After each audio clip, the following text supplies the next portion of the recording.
Қайырлы күн достар, менің каналыма қош келдіңіздер. Бүгін сіздерге өте тәмді, жасалу жолы оңай песочный печеньенің рецептімен бөлісемін. Ең алдымен біз клубничный, яғни құлпынайдан конфетімізді дайындаймыз. Құлпынай мен малинаға қантымызды қосып, отқа қоямыз. Жалпы бұлай жасамай, үйіңізде варенье немесе джем болса, соны қолдансаңыз да болады. Осылай қайнай бастағаннан кейін оған крахмал қосамыз да жақсылап араластырамыз. 1-2 минуттай от тастаймыз. Біздің конфетіміз осылай қоюлана түседі. Блендермен жақсылап езіп аламыз, сосын бізде осындай масса шығады. Осы массаны ары қарай қолданатын боламыз.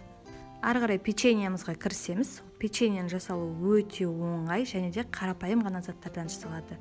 Жұмсақ сары майымызды ыдысымызға саламыз және де миксердің көмегімен жақсылап араластырып аламыз. Араластыру барысында майымыз ұшып кетуі мүмкін. Сол жан-жағына ұшып кеткен майды ортасына бір жиып түсіреміз.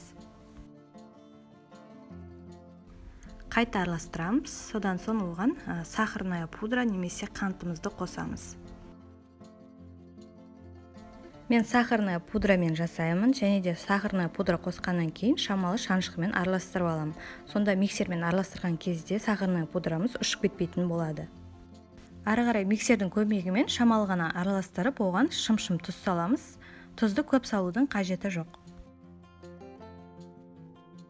Миксердің көмегімен жақсылап араластырып аламыз. Біздің сары майымыз бен сахарная пудрамыз ағарып, біркелкі етіп араласуы қажет. Және де араластыру барысында осылай жиегіне ұшып кеткен массамызды жиып ортасына түсіруді ұмытпаңыздар.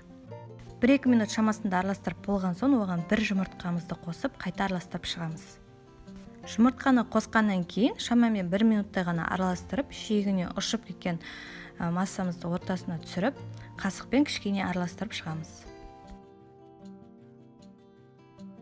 Араластырып болған соң печеньеларымыз пышный болып шығу үшін жарты шай қасық қопсытқышты ұнға қосып араластырып аламын. Қопсытқышты қосу міндетті емес, жалпы қопсытқышты қоспаса да өзі пышный болып шығады.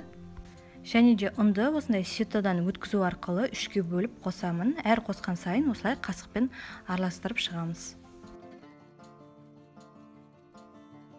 Ұзақ араластыруды қажет етпейді, сары май өзіне ұнды тез сіңіріп алады. Ұнымыздың жарты бөлігін қосып, тағы да жақсылап араластырып аламыз. Ұнды рецептте көрсетілген мөлшерден аз немесе артық қосуға кеңес бермеймін. Егер де аз қосатын болсаңыздар, печеньені қалыптастыру барысында формасын сақтамай қалуы мүмкін. Ал егер артық қосып жіберетін болсаңыздар, печеньеларыңыз сәл тығызырақ болып шығады. Ұнымыздың соңғы бөлігін қосып болған соң жақсылап біркелкі етіп араластырып, арнайы кондитерлік қалташаға салып аламыз. Және де қалташаның басына печеньенің формасын қалыптастыратын насаткамызды саламыз. Егер бұндай насатка қалташа болмаған жағдайда, кішкентай мешокқа салып, бір жақ ұшын кесіп, капля түрінде формасын қалыптастырсаңыздар болады. Осылай противеннің үстіне бірден пергамент қағазын қойып, үстіне осылай печеньеларымызды құйып шығамыз.